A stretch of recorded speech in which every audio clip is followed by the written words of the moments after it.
Today is day 3 of Animal Care Expo. Let's get into it. So I'm proud of myself. I went outside of my comfort zone today. So I did 3 different classes. The first one was vetting, the second one was behavior, and the third one was AI. These are all classes I generally wouldn't take.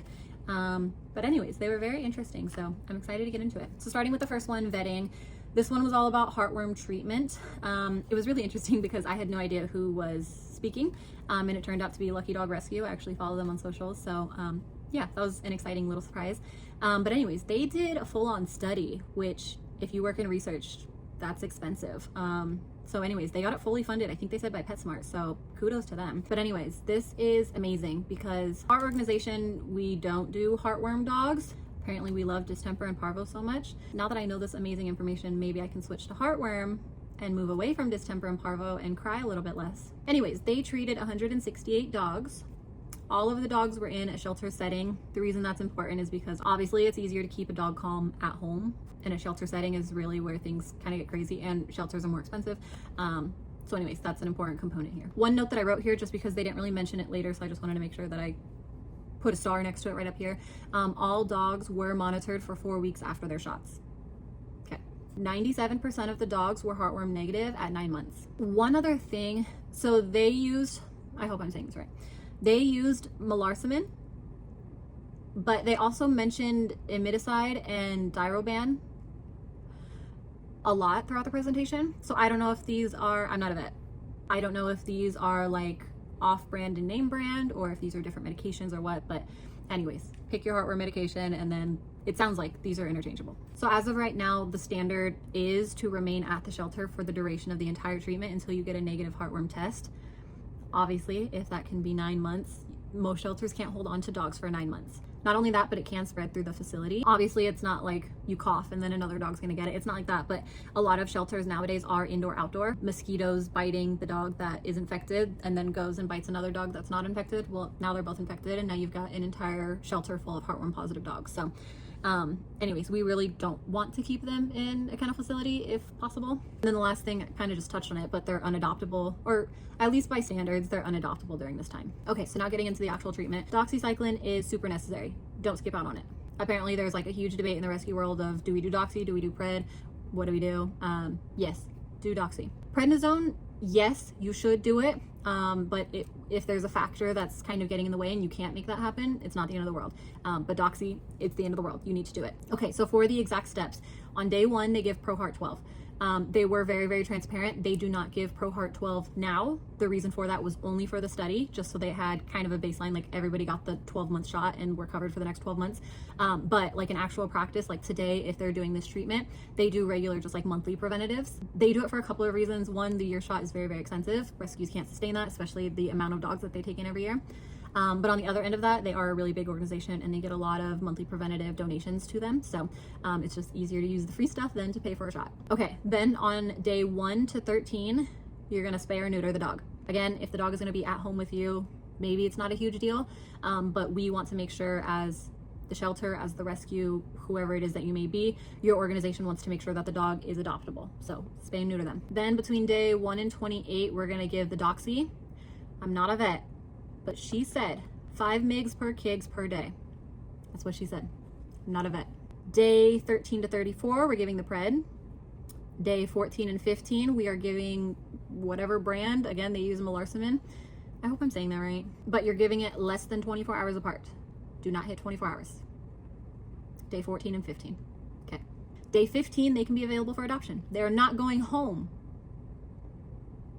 but they are available. Take good pictures, take good videos, put them on the website. We all know it takes dogs a couple days, couple weeks, couple months to get adopted, so put them out there. Then day 14 to 43, they say no exercise, they say limited exercise.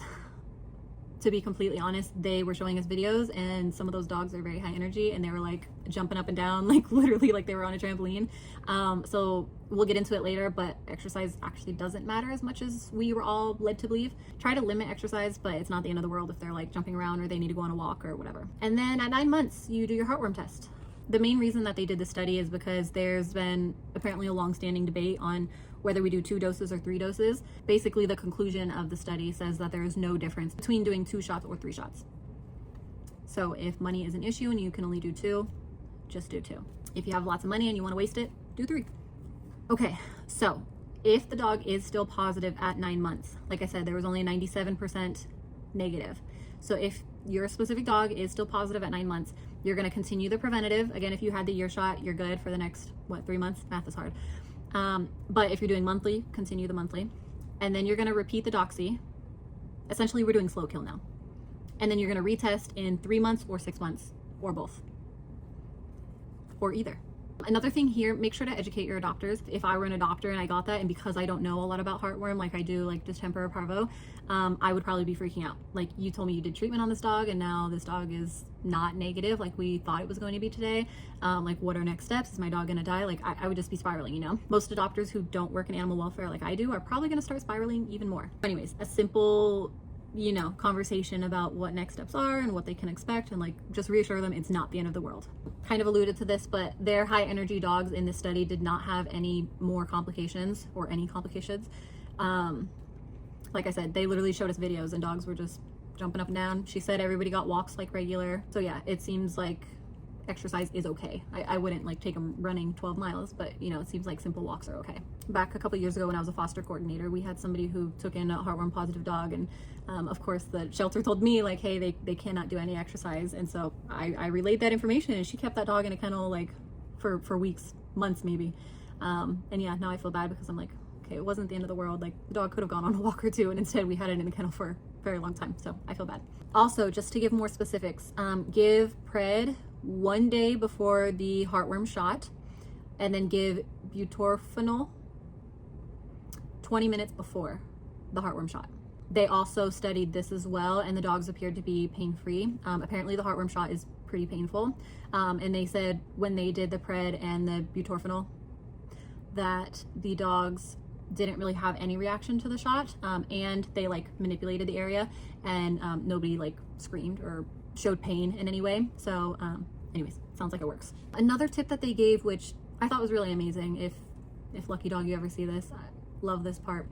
So for rural shelters, do all of the steps, but then either have your vet come to you or you go to them, kind of whatever your arrangement is. Basically have your vet do dose number 1 early in the morning, then they're going to do the spay neuter, and then they're going to do the second dose right before you leave, right before they leave, whoever's leaving, do the shot right then. That way, instead of 3 separate trips to do all of these things, you knock it out in one, and it's cheaper. And then the last little note that I have here is offering fundraiser to the adopter. So they had mentioned that if a dog is still heartworm positive by the 9-month mark, they can't pay for another round of treatment. Again, you have the 3-month and the 6-month test, but if it's still positive after that point, they cannot pay for another round of treatment. They don't have money like that, which I understand, but I do think our organization would. I think I would just feel the obligation to, like, we gave you this dog, we told you that we did the treatment, and by month 9, you know that they would probably be negative. And so if the dog is not negative, I don't know, I personally just feel like it would be our obligation to continue treatment or to pay for a second round of treatment. But if that's not in the cards for your organization, she did give us a really good idea, which is offering to fundraise for the adopter. So because you have that 501c3 status, and you probably already have a decent sized community, you know, do a fundraiser at like Cold Stone, or just something simple that doesn't take a whole lot of time and effort. And then also the adopter feels like they have skin in the game. They might have like family or friends try to come in and support or whatever. But essentially, you know, all of the funds that we raise tonight, we'll send it to the vet and help you with the second round of treatment. Okay, that is it for that one. Moving on to behavior. It's called Good Life of a Good Dog.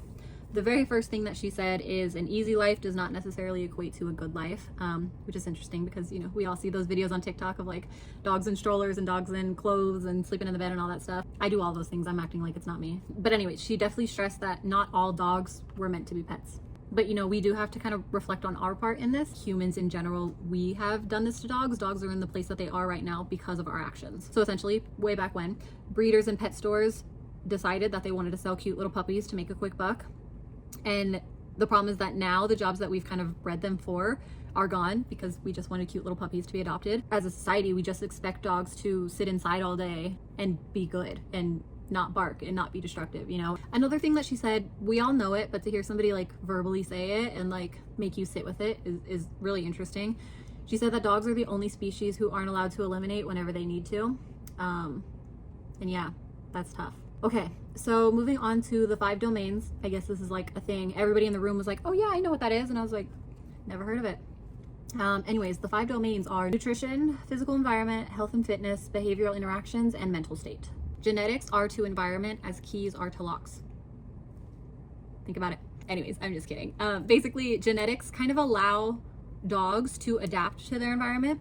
But the problem right now is that like they don't really have any overlap. Like we've just changed our environment so much and their genetics have stayed the same. You know, every breed was bred for some purpose. So anyways, now we're not just having like an overlap problem, we're having a genetics problem, and then we're also having an environment problem. She did give us a little visual. Essentially, we need alignment, we need environment, and we need genetics to overlap, but right now we're kind of more like here, and they're like not even close. They're like not even touching at this point. So anyways, we really need to have alignment, but in order to have alignment, we either need to change the environment or we need to change the genetics. And thank you, breeders. I don't think genetics are going to be changing anytime soon, unless breeders you would like to stop. That would be great. But anyways, if genetics aren't going to change, we have to change the environment. So what can we do to change the environment? So she gave us 3: foraging, keeping, and tending. These are the categories of behavior that we essentially need to address in order to have a changed environment. I will say she moved a little bit quickly on this part, so I didn't write notes on it, but I did try to take pictures of it. I will say I wasn't very close to the screen, so you can't see that well, but I'm gonna try and go from memory through all of these. So when it comes to foraging, this is kind of like your find it games, but the problem is that a lot of times the find it games that we're playing aren't necessarily like meeting the environmental factors that they need. You know, foraging has always been an outside thing, you know. A lot of dogs weren't foraging inside the house because that's naughty. So I think the problem is, even if you're in your backyard, I think the problem is there's not a whole lot of foraging that you can do. And so she did give some ideas. She said that her partner had kind of like constructed some thingamabob and the dog got to like literally dig into it. But if you have a dog like a bloodhound or whatever, and you know they love to use their noses, you know, foraging for like treats outside or whatever, you know, there's little things that you can do. But one idea that she mentioned that I actually really love, if there's ever a way that I can implement it in my city, I definitely want to try. But if you have like a walking trail in your area and all the dog people go there and they walk their dogs there, seeing if your city would be willing to turn it into I think she called it a one-way trail, but basically everybody has to go the same way. Like you enter here and you exit here, and that's kind of it. She also brought up this component of like using today's technology to kind of break it up into like sections. That way, you know, you're never worried about a dog coming at you because it's one way. But then you're also never worried about a dog coming up behind you, like if you're a slow walker, or if you're a fast walker, that you never come up on another dog. So you always kind of have your space, however long it is. You always have your space that you can stay within so that your dog can forage naturally. That would take a lot of time and resources and city backing. So, you know, I don't know how feasible that one is, but I think the idea is really great. Next is keeping. So keeping safe. This one, again, it kind of just depends on the breed. One that she did mention was like, if you're in a farm setting, typically it's like keeping the sheep safe or whatever other farm animals in there, you want your dog to keep that safe. I can't remember for this one what her example was, but anyways, any kind of activities that would kind of promote that. And then the last one is tending. So we are not going to encourage breeding, but typically when it comes to tending in relationships, that's like caring for their young. But you know, there's other ways that we have relationships. Like historically, it's like hunting together, defending their land if they're in a pack. You know, even as recently as like 30 to 50 years ago, it was pretty common for one person to stay at home. That dog had constant companionship. You know, the kids go to school, one partner goes to work, the other partner stays home. They always had that companionship. But nowadays, you know, if you want to survive, both people typically have to be working. So now in these cases, you know, the kids are going to school, mom and mom, dad and dad, I don't discriminate. They're all going to work. And now the dog is home alone for 8, 10, 12 hours a day. And I know this is hard to believe because we work in rescue and we have like 1 million dogs at any given time. But apparently most households are single dog households. So they don't even have another dog to hang out with or get that companionship there. So anyways, dogs are just like alone, and we expect them to go from like this pack mentality that they were literally bred for, that they've had for centuries, and now just to be alone for hours and hours on end. But with that being said, she did say that, you know, kind of like a child with a doll, dogs do love dolls. She showed us a couple pictures of her dog with like a stuffed animal doll, but a little bit more life size, not like a little plushie that they can destroy in 5 minutes. And anyway, she was like, they play with it just like they would another dog, but they also understand that it's just a doll. But it's nice because especially for like puppies, they need to get that nipping behavior out. Like it's genetics, they need to do that stuff. And I think a lot of times, you know, they get our hands and we just like, stop it, you know? But at the end of the day, it's their genetics and they need to do that. And so giving them, you know, a playmate, whether it's stuffed or not, to kind of get that behavior out is something that they really need. She also said that there's a company who's building like a Kevlar stuffed dog. That way it's a little bit more durable for the super chewers out there. So anyways, that sounds like a really cool idea. My guess is it's going to be super expensive and not something that our organization can afford. But if you are a single dog home, like they're talking about, that might be a really good resource for you to try. Okay, and then the last thing that I was going to mention from this class is understanding your dog. I think so many times in rescue, we often don't want to know the breed of a dog because they probably have pit bull in them. It just makes them super difficult to get adopted out once we know that they're a pit bull. But anyways, it is very important to know your dog's breed if you can. I know they can be a little bit expensive, but if it's ever something that you want to invest in and maybe you're having behavior problems, I think it would be beneficial to know. That way you know exactly the types of behaviors. You also don't want to have them doing like the wrong activities. Not that like any enrichment's bad, but if you know that your dog's breed has certain needs that they need met, maybe you could focus more so on that enrichment and really fulfill them rather than doing like 20 different things of enrichment and they still have a million energy times 12, you know? So anyways, those are my takeaways. It was actually a very interesting class. I really enjoyed that one. And I wasn't too sure about it before, so I'm glad I went. Okay, the last one is AI. It was interesting, to say the least. I know people love it, people hate it, but it was good information. So first we're gonna start with the 3 lenses to find use cases. Basically, it's just, why do I wanna use AI? So number 1 is time. So what is taking you a lot of time, but is also repetitive enough that you feel okay giving it to AI? Number 2 is decision support. So, you know, a lot of times we just like skim a contract or, you know, just skim an email or whatever.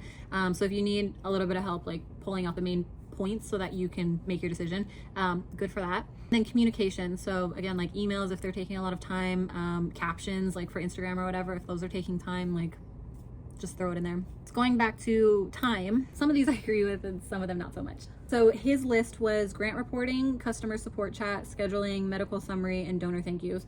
I'm gonna push back on 3 of these, which I know is half the list, but customer support chat, I'm a little hesitant by that only because I've been on the other end of it. And like, this is why I would rather drive all the way down to CVS or Walgreens, because that phone AI thing that they have now, I don't know if it's everywhere, but at least for me, it's that AI system. And I spend like 30 minutes trying to get it to connect me where I need to go when I have like a 10-second question to ask, you know? So being on the other end of it, I'm like, I would never want to put somebody else through that. I feel like it would really turn them off from our organization. They would just go somewhere else that has better customer service. That's just my opinion. Next is medical summary. You know, for dogs, it might not matter so much, but some medical forms do have the owner's information on it. So gotta be careful there. But definitely like human medical summaries, like let's be careful with that. And then donor thank yous. I'm not opposed to this. I feel it's similar to the emails, but I will say I think all of us as a society, we're pretty good at spotting AI nowadays. You know, I can look at captions on Instagram and Facebook and be like, oh yeah, that was written by AI. So anyways, with that being said, I would hate for a donor to feel like we don't value them if they're gonna send us, whether it's $5 or like $10,000. I would want to make sure that I'm saying thank you genuinely. And not that AI isn't genuine, you know, it still could be. I still went through the process of asking, you know, ChatGPT or Gemini or Claude or whatever to write the letter for me. But I don't know. I just feel like if somebody's sending you money and they're being kind, maybe just keep it personal. That's just me. Moving on to decision support. He kind of gave a pretty good idea here that I can get behind, but like insurance comparisons. So especially with nonprofits, insurance is very different than like car insurance or medical insurance or whatever. And so he said like to be able to throw in all of the quotes that you got. So, you know, to have AI tell you the pros and cons and kind of tell you what your best options are, I do think that's helpful. And then the last one, communication. Again, social media, emails. He also said first draft grants. Not that I'm opposed to it, but I don't know. I think it depends on the grant, but a lot of grants are pretty specific in their requirements. So in those cases, I probably just prefer to write it myself. But at the same time, you know, for like a simple grant, like a 1-pager, maybe. Another thing he said to really consider, are you using AI as a tool or are you using it as like a thought process? A tool is basically like for the things we've already discussed, like to mitigate your time a little bit better, to help you make decisions, to kind of just give you summaries of things, like that's using it as a tool. But if you're starting to ask it for like creative ideas, like what should I post on social media today? Can you give me content ideas? I want to start a new program at our facility. What should I do? Yeah, I think once we give it creative power, we're stepping into a realm that I don't necessarily like. Okay, but when you're actually using AI, you have to develop a prompt. So we're asking ourselves, like, what is the objective? Who is the audience? What information do you need to give AI in order for it to spit out a good answer for you? And then what's your scope, and are there any limitations that you want to put in place? He did give us like a really step-by-step guide of what exactly you should be writing. So you definitely need your task, the context, the role, the boundaries, the requirements, and reasoning. For some entries, you probably don't need to get too crazy. Like if it's just responding to an email, like, you know, just give it the task, the context, and the role.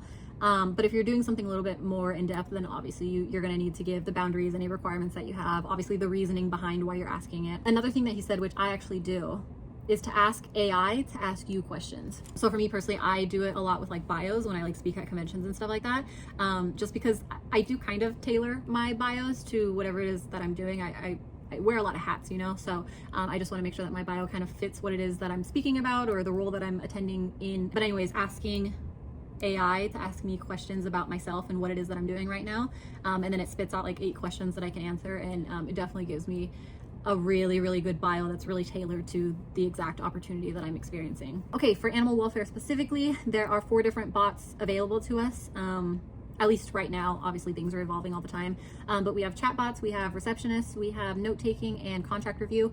Please do not use it for contract review, I beg you. I know attorneys are expensive, but a lawsuit is way worse. I actually really like note-taking. I haven't used it myself yet, but I did have a client who jumped into my Zoom call with the note-taking thing, and normally I decline them, but I think I just hit the wrong button and I accepted it. And anyways, after the call, it actually sent me a copy of it. I didn't ask for it or anything, but it just got sent to me, which was really cool. And it was like a full summary of what we talked about. And some of the things, to be honest, I kind of forgot that we had talked about them. So it was nice to have everything just like really cleanly written of like what we talked about. And then receptionists, I told you my views on that. I don't love that. Chatbots probably fine, like on your website or whatever, but receptionists, not a fan. The 4 biggest downfalls of AI: hallucinations, contract review, don't allow it. Anything legal, don't allow it. I always say that ChatGPT is like a people pleaser. Anytime I ask it anything, it's like, oh my God, you're so right, even if like I am so not. And so I think, you know, there's been actual attorneys who have been disbarred because they're using ChatGPT for their cases, and they'll go in and they'll cite a case, and then the judge will look at it and be like, yeah, that case isn't a real thing. It doesn't even exist. Chat's just a people pleaser. You know, it's always going to spit out whatever case supports what it is that you're talking about, even if it's not a real case. So just be careful with it. Another thing is over reliance. We are allowing AI to make a lot of our decisions for us. We gotta start thinking for ourselves, especially creatively. Next one is privacy. I mean, obviously, if we're putting contracts and medical information and who knows what else into it, like, of course, that's a privacy concern. And then scope creep. I actually did not think about this one previously, but I guess a lot of organizations, companies, even just people, they start integrating AI into their life and they're like, wow, that works like really great. And then the system comes out with like this extra bonus feature and you're like, oh wow, $2 a month? Like that's a steal, let me do it. And then you start using that and now your entire operation is run by AI. Yeah, that's a bit excessive. And now you're kind of losing the core of who you are because now you're run by AI. Just as much as you can, try to set boundaries for yourself or your organization, just because if you don't, you're going to run into a lot of issues and you're going to find yourself being run by robots and you don't want that. Okay, and then the last thing, I'm actually going to go home and implement this because this is an issue that I have. But if you're worried about time, like, is this actually efficient or do I just like using it, you know? Establish your baselines, you know, especially when it comes to like grants or something a little bit more intricate. I feel like I spend just as much, if not more time using AI to write a grant than I would if I just wrote the grant myself. I just feel like sometimes when it comes to AI, like it's not a straight shot there. Even like when I'm super duper specific, like it's not a straight shot. We're gonna like have to make all these windy turns to get to the answer that I actually need. So anyway, sometimes I feel, same with like emails, to be honest, sometimes I feel like it would just be faster for me to just do it than to try and go the AI route. So anyways, with that being said, he said like really try to focus on, okay, today I'm gonna do this task and I'm gonna time myself and see how long it takes me to do it just myself. And then tomorrow I'm gonna do the same task again, but I'm gonna use AI and I'm gonna time myself and see how long it takes. And then you can really compare and see like, was it more efficient? Did it save me time? Or did I just like go down a rabbit hole that was not necessary, you know? Okay, anyways, that was day 3. Tomorrow's day 4. It's the final day actually. I actually head to the airport immediately after the last session. So I will not be recording this in this lovely hotel room tomorrow. But maybe Saturday, once I'm home and settled, we can make our Friday post, our very last one. Anyways, it's been amazing here and I love it. But yeah, I will see you when I see you.